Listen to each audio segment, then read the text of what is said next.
Julia González, consejera en González Calvillo, muchas gracias por esta conversación, por estar con nosotros. ¿Qué tal? ¿Cómo estás? Muy bien, gracias. Les agradezco, Franco, muchísimo que me hayan invitado a hablar con ustedes el día de hoy.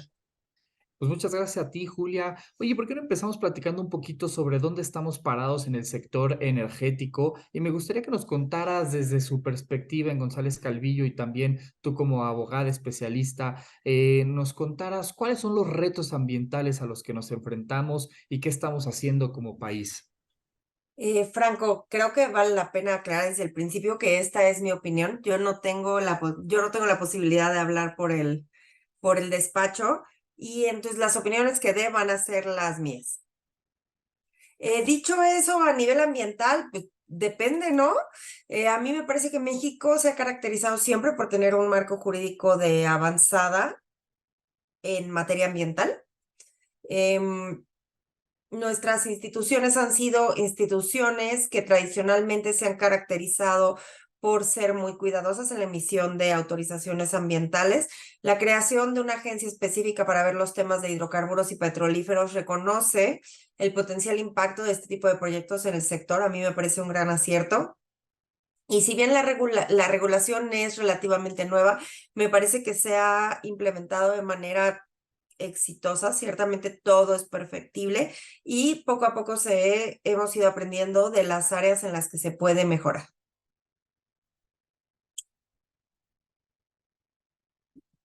Oye, ¿y podrías contarnos, Julia, qué es lo que está sucediendo en materia de los hidrocarburos? ¿De qué se trata esta nueva ley? ¿Por qué se le tilda de inconstitucional? La ley minera también ha hecho mucho ruido. ¿Cuál es tu lectura ante todo esto? Mira, a mí me parece que en el sector de los hidrocarburos y los petrolíferos nos estamos enfrentando a un sector que está madurando. Es un sector que, como ustedes saben, se aperturó con la reforma energética, en la que los particulares no podían participar activamente como agentes económicos, excepto en ciertas actividades muy claras de gas natural. Es por esto que todo el mercado de gas natural está mucho más maduro que el resto de los hidrocarburos y petrolíferos, ¿no?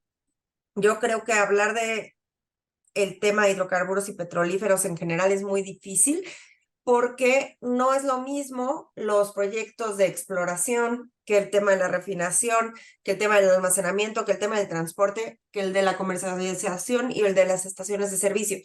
Lo que sí me parece que es muy importante resaltar es que en los últimos años, este marco regulatorio que se estableció con la reforma energética se ha reformado. No, un ejemplo claro son las modificaciones a las que se hicieron a la ley de hidrocarburos. Contra estas modificaciones que se hicieron a la ley de hidrocarburos se presentaron amparos por parte de los particulares. Estos amparos ahorita han sido desechados por los tribunales colegiados especializados en materia de competencia económica porque han considerado que las modificaciones solo por existir no le generan ninguna afectación a los particulares, que para que se afecten a los particulares tiene que haber actos concretos de aplicación. Pero eso no quiere decir que ahí acabó la reforma a la ley de hidrocarburos, porque la Cámara de Senadores presentó una acción de inconstitucionalidad en contra de estas modificaciones y esa acción de inconstitucionalidad todavía está pendiente de resolverse en la Suprema Corte. Respecto a la ley minera ha tenido mucha oposición por parte de los particulares y además el Senado en este caso también presentó una acción de inconstitucionalidad. Entonces, la validez o invalidez de estas modificaciones va a ser determinada en última instancia por la Suprema Corte de Justicia. Oye, y cuéntanos un poquito precisamente hablando sobre sobre lo que dijo la primera sala de la Suprema Corte de Justicia de la Nación. También en el tema de los litigios del sector energético, los amparos que se han dado en el mes pasado. ¿Cuáles son estos retos que ustedes han identificado por parte del sector público y privado en cuanto a los litigios y los amparos presentados? Pues mira, lo que se ha visto y ha sido una tendencia tanto en el sector eléctrico como en el sector de los hidrocarburos y los petrolíferos es que se han realizado constantes cambios a las legislaciones, ¿no? Ya sea la ley de hidrocarburos o a disposiciones generales que ha emitido la CREO, disposiciones generales que ha emitido CENER, hasta a la inactividad de las autoridades, específicamente de CENER y CRE por el tema de COVID, ¿no? ¿Qué es lo que hemos visto? Pues que los particulares han presentado amparos de forma muy constante en contra de estas modificaciones y que esos amparos han de alguna forma impedido que estas modificaciones al marco regulatorio apliquen. También han jugado un papel muy importante el Senado de la República, que ha presentado acciones de inconstitucionalidad en contra de las modificaciones, por ejemplo, a la ley de hidrocarburos, la modificación a la ley de la industria eléctrica o la Comisión Federal de Competencia Económica, que en una defensa clara de sus atribuciones ha presentado controversias constitucionales, por ejemplo, en contra de la ley de la industria eléctrica, en contra de decisiones de la CRE relativas a regulación asimétrica o en última instancia a los requisitos que planteó la Secretaría de Energía para que los particulares tuvieran acceso al Cistrangas, ¿no? La red de gasoductos más grande del país. Oye, y ahora justamente hablando sobre transición energética, cuéntanos, ¿cómo vamos en ese sentido? ¿Qué tan retador ha sido para las empresas poder acceder a energía limpia, poder diversificar nuestra matriz energética? ¿Qué tan complicado va a ser precisamente para la nueva administración y para las empresas que están llegando al país poder meter el acelerador? Mira, el tema de la transición energética es bien importante porque México tiene muchos compromisos internacionales que cumplir en esta materia, ¿no? Esto se refleja en nuestro marco regulatorio que busca que cada vez participen más las energías más limpias dentro de nuestra matriz energética. Los retos que han tenido las empresas, sobre todo las transnacionales, que a su vez tienen que cumplir con ciertos niveles de consumo de energía limpia, ha sido efectivamente obtener un proveedor de energía limpia y, en segundo lugar, que la energía sea trazable, es decir, que efectivamente yo pueda comprobar que la energía que yo estoy consumiendo es limpia y no, en realidad, una que no lo es.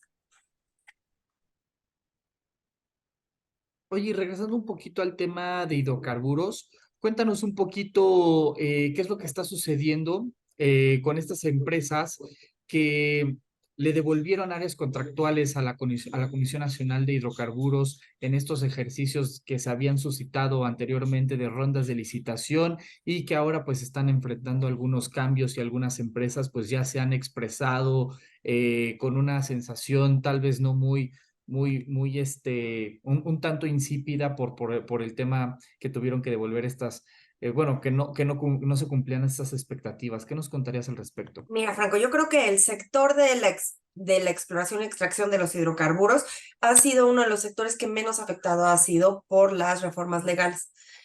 Estamos viendo una tendencia pues bastante generalizada de devolver áreas contractuales, pero eso tiene una lógica dentro de los contratos. Los contratos de exploración y extracción de hidrocarburos están diseñados para fases. La fase de exploración, la fase de producción y la fase de abandono. Lo que pasa con muchas de las áreas que se devolvieron es que se buscó hidrocarburos en el subsuelo y no se encontraron o no se encontraron lo suficientes como para que los descubrimientos fueran comercialmente viables.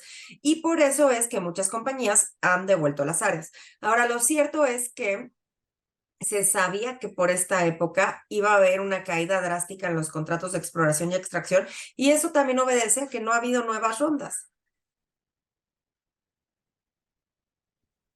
Es correcto, Julia. Oye, y ahora un poquito más adelante, ¿cuáles son precisamente estas necesidades que tú ves por parte del sector privado para poder transicionar a energías más limpias? Se habla mucho del greenwashing, ¿no? Estas empresas que aprovechan estas campañas para decir que están en pro del medio ambiente cuando en realidad se utiliza como una estrategia de marketing. ¿Qué ves tú en sentido del compromiso que tiene el sector privado para descarbonizar sus operaciones en México? Mira, yo creo que no me atrevería a hablar del sector privado en general, pero sí me parece que hay empresas que están haciendo esfuerzos muy importantes por alcanzar el net zero. Y ahí sí creo que se tendría que estudiar caso por caso, empresa con empresa, para ver qué medidas están implementando para alcanzar esa meta y determinar si en realidad son esfuerzos realistas o simplemente se trata un poco de maquillar su huella en el planeta, ¿no? Y justamente preciso, metiéndonos a estos proyectos que existen hoy en día en cuanto a temas de infraestructura, ¿cuáles son estas tecnologías que existen para estas empresas que les interesa cuidar el medio ambiente? ¿Cuáles son estas tecnologías que existen para poder hacer proyectos amigables con el medio ambiente y cada vez llegar a este net zero? Yo pienso, Franco, que depende de cada industria.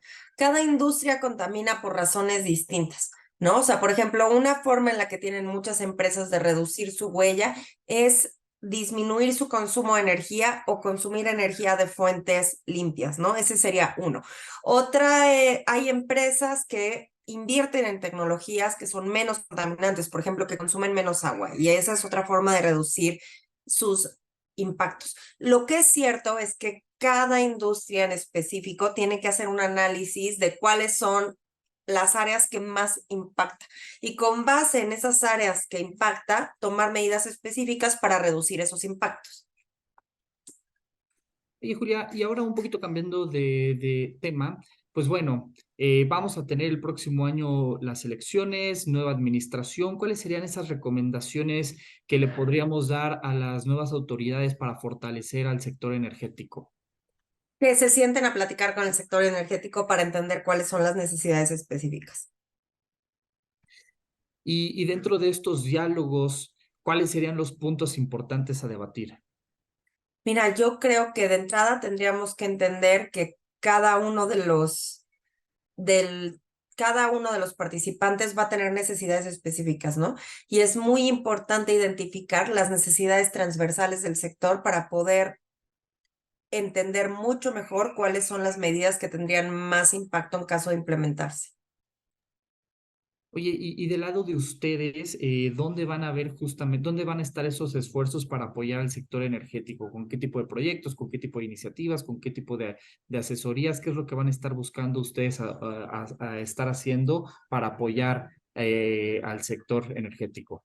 Mira, desde mi trinchera, como abogada, a mí me parece que me correspondería ver cuáles son las áreas, a mí y al sector legal en general, cuáles son las áreas dentro de la ley, las regulaciones que podrían mejorarse para tener un sector energético en donde se promueva la inversión y en donde se generen más proyectos de infraestructura que en el fondo terminen beneficiando a la sociedad en general. Y justo metiéndonos esa parte de la infraestructura, ¿cuáles ves, en dónde identificas tú estos cuellos de botella, las vulnerabilidades de nuestra infraestructura en el país, justamente en las que deberíamos de enfocarnos para fortalecer este ecosistema? Mira, desde donde yo, por ejemplo, desde mi trinchera, yo trabajo más con hidrocarburos y petrolíferos. A mí me queda claro que hacen falta más terminales de almacenamiento, por ejemplo. Y para que haya más terminales de almacenamiento se necesita un entorno en donde haya más importadores y más comercializadores cuyas operaciones se puedan apalancar los proyectos de almacenamiento.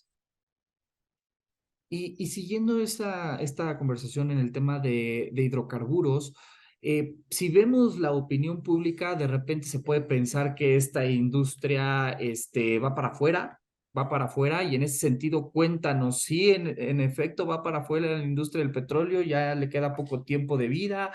¿Qué implicaría justamente decir que ya no vamos a estar metiéndonos en estas actividades? ¿Cuál es tu lectura entre todo esto? Mira, Franco, yo creo que hay que reconocer que los hidrocarburos se usan para muchas cosas, además de echar a andar el coche, ¿no?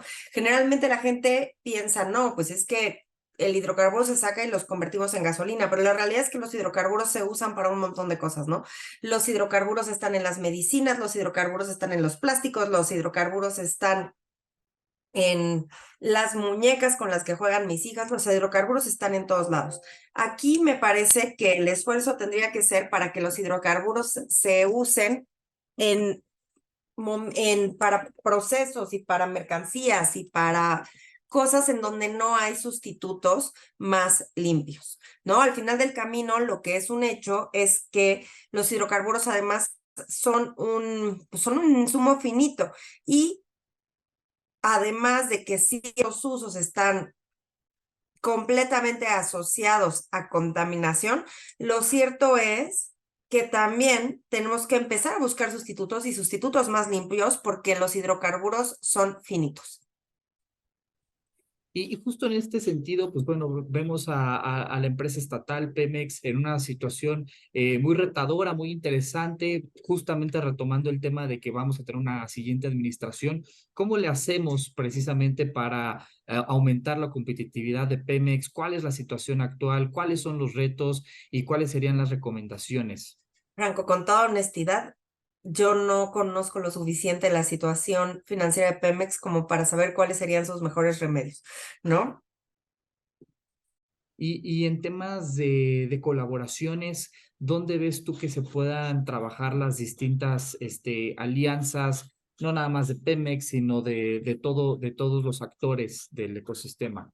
A mí me parece que en general esta industria es una industria que ha sido muy buena en asumir, en que cada compañía asuma su rol, ¿no? O sea, un comercializador apalanca la inversión de un almacenista porque ahí almacena su producto. En el caso de Pemex, por ejemplo, hay contratos que comparte, contratos de exploración y extracción que comparte con compañías privadas y que han resultado muy virtuosos, porque Pemex, si sabe hacerlo, pues es el operador. Y, por ejemplo, para los campos ultraprofundos en los que Pemex no tiene tanta experiencia, pues tiene socios que sí tienen mucha experiencia en otros lugares del mundo y de los que puede aprender. Y justamente hablando de estos socios con los que se han realizado los farm outs con Pemex, ¿qué tan interesante sigue siendo el mercado mexicano para atraer inversión extranjera? Mira, yo creo que mientras no haya nuevos procesos de ronda, va a ser difícil que continúen la inversión en el sector específico de upstream, porque finalmente, en la medida en la que haya más descubrimientos en la porción mexicana del Golfo de México, va a haber mayor incentivo para desarrollar infraestructura para explotar esa área. Entonces, yo creo que un requisito indispensable para que se pueda extraer petróleo grandes, o sea, que se pueda generar un infraestructura necesaria para que los contratos derivados de las rondas puedan operar a un costo aceptable, es necesariamente que haya más bloques, ¿no? Y justamente yo quisiera ahí escuchar tu opinión, retomando un comentario muy interesante que dijiste bueno, que el petróleo no nada más se utiliza para echar a andar los vehículos. En ese sentido, de repente se escucha que ahorita es el momento para aprovechar precisamente el potencial que tiene México en el tema de hidrocarburos, que tal vez mañana sería un poco tarde, no nada más por el tema de electromovilidad, sino por otras cuestiones ambientales, marcos legales, etcétera. Yo quisiera en ese sentido, Julia, que nos contaras cuál es el potencial de inversión, de negocios que ustedes identifican en el sector todavía.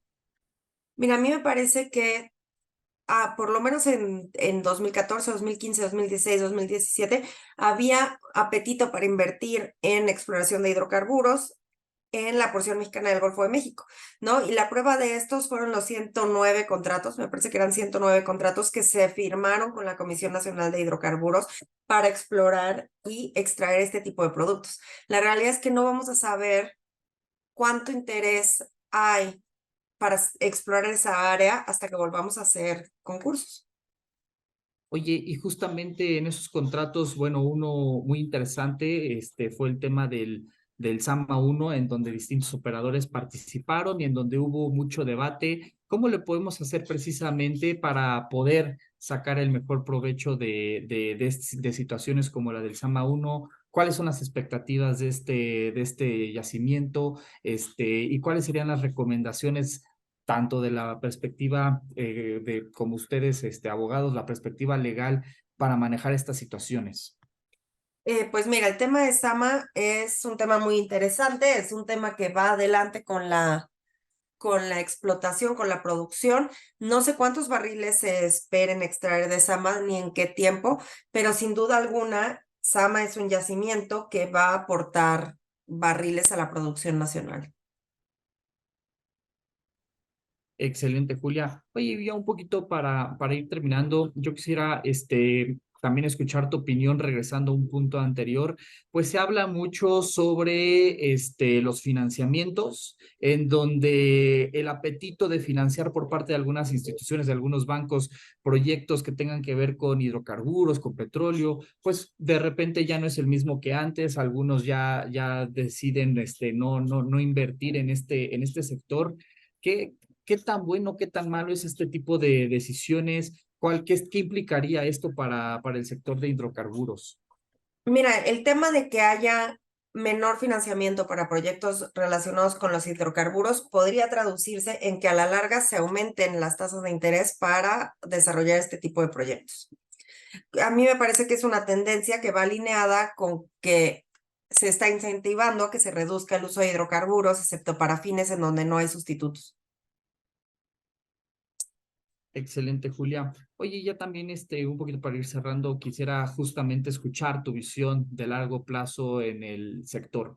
¿Qué más vamos a seguir viendo? ¿Qué más podemos hacer pensando en algunas décadas a futuro? ¿Cuál va a seguir siendo el papel de este sector en la economía nacional? Mira, el sector energético es un sector clave para el desarrollo. Sin luz no hay desarrollo, sin cómo movernos no hay desarrollo. Se necesita el sector de los hidrocarburos, porque de los hidrocarburos salen también los petroquímicos, que también son insumos básicos para otras industrias. Entonces, a mí me parece que es inevitable que este sector siga siendo muy relevante para la economía de México por muchos, muchos años. Dicho eso, yo lo que creo es que de aquí a un año vamos a ver más cambios regulatorios y vamos a ver en qué forma los vemos, ¿no? Ya sea de decretos, de disposiciones administrativas, de modificaciones legales, pero yo en lo personal creo que sí se va a modificar todavía el marco regulatorio el siguiente año. ¿Y cuáles podrían ser esas tendencias en el marco regulatorio? Digo, obviamente hoy no lo sabemos, evidentemente, pero que tú identificas que hay que tener en el radar que pueden presentar cambios. Pues mira, por ejemplo, el decreto presidencial por el que se hace la restricción de mercancías, ahí falta que se emitan las regulaciones secundarias de otras autoridades. El plazo para que eso es el 7 de diciembre, perdóname, es que el 8 de diciembre es el plazo. El 7 de diciembre. Entonces, que sale, se limita o no a ciertas aduanas la entrada de estas mercancías del decreto presidencial. También el día de hoy la CRE presentó el proyecto actualizado de unas disposiciones administrativas en materia de comercialización y distribución de petrolíferos. Falta ver si este nuevo anteproyecto se aprueba en el órgano de gobierno de la CRE y se publica después en el DOF. Esas son dos que me parece son muy evidentes que hay que dar seguimiento actualmente y me parece que sería muy irresponsable de mi parte intentar predecir cambios más allá de los que las autoridades ya han anunciado. Sí, totalmente, Julia, pero sin duda nos dejas una perspectiva muy importante y muy completa de lo que tenemos que considerar para fortalecer al sector, de los diálogos que se tienen que presentar. Oye, pues no sé si de tu lado traigas a algunas conclusiones, algún tema adicional que quieras compartir con nosotros. Pues nada más que hay que recordar que el sector energético en general es un sector que es indispensable para el desarrollo de cualquier país. Va a ser muy importante que en el futuro se invierta en mucha infraestructura para que podamos seguir desarrollándonos a nivel nacional. Oye, Julia, pues te agradezco mucho por la conversación, nos dejas conocimiento muy importante, en lo personal me llevo mucho aprendizaje y pues muchas gracias por tu tiempo y por el espacio. Muchas gracias a ustedes, Franco.